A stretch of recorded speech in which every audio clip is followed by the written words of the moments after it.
That is a pretty long list there. Tell us more about what your visit to Nigeria has uncovered. I noticed the phrase in your press conference earlier, a pressure cooker of violence. So what did you find? Well, I could not really use any other words than pressure cooker. I have found localized and countrywide patterns of violence that are simmering. And my main concerns with those localized and countrywide systems of violence is that they are now taking place in a context characterized by population explosion, by an increased number of people living in extreme poverty, by the proliferation of weapons coming from throughout the region of West Africa, and by the environmental degradations. So those external pressure applied on top of those ecosystems, eco-political systems of violence are ready to conflagrate, to explode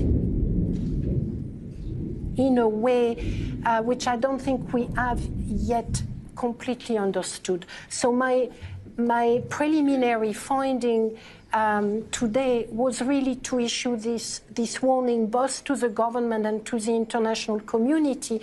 There is in Nigeria a pressure cooker that, if it is unchecked, could have ripple effect throughout the regions. And now is a time to prioritize the rule of law and accountability for the people of Nigeria. Agnes, you used the word crisis and said in your press conference that, you don't want the government to pretend this is not a crisis. But how do they view the situation that you bring up in your report? Well, you will have to ask them. I don't think I have made any sharp or stark revelations to the government. Whether or not authorities are willing to admit the extent of the problem is a different matter. But in all my meetings with officials, in the majority of my meetings with officials, there is an acknowledgement of the scale and the extent of the problems.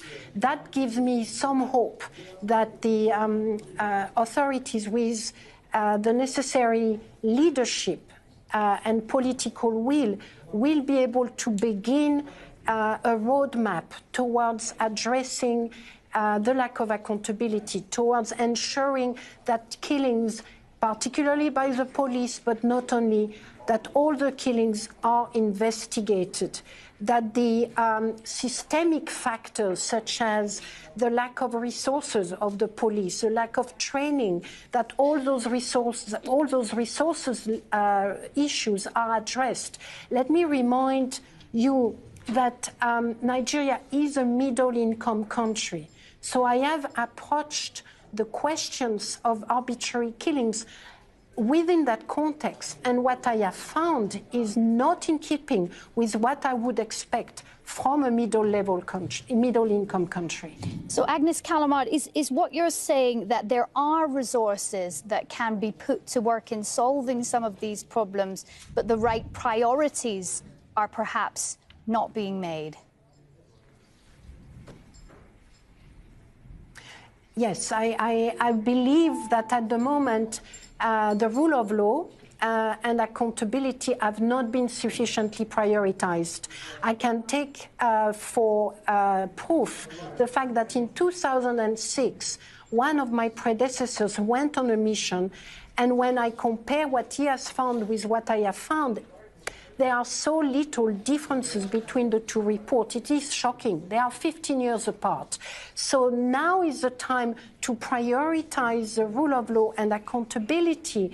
There is a securitization strategy to address many problems, but security without accountability is not a solution for the long term. I'm not even sure it's a solution for the short term. It's just a containment policy. A containment in 2019, when the country is confronting the global processes I have identified of population explosion, increased poverty, environmental degradation, that containment policy is not going to work. It's not going to work. So it is time, more than time, too much time has been wasted.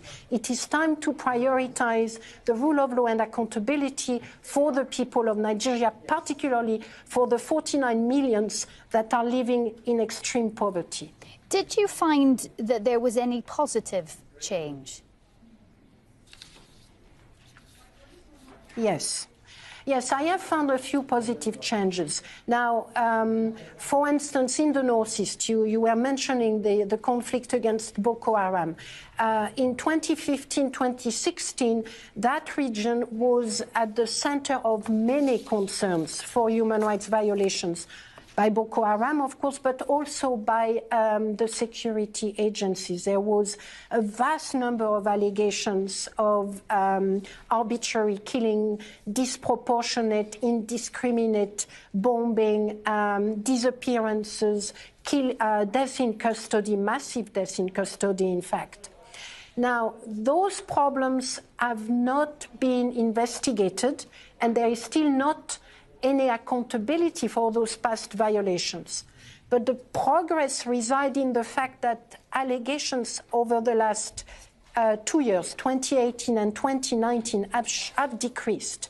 So, for instance, allegations of arbitrary deprivation of life, there are far less of them than there were 3 years ago. That I take as a positive sign. Now I would like these positive signs to be, to those positive signs, I would like to see steps taken to ensure accountability for past crimes. I would particularly like the many disappearances that have been brought to my attention by the children, the wives, the daughters and son of many disappeared men.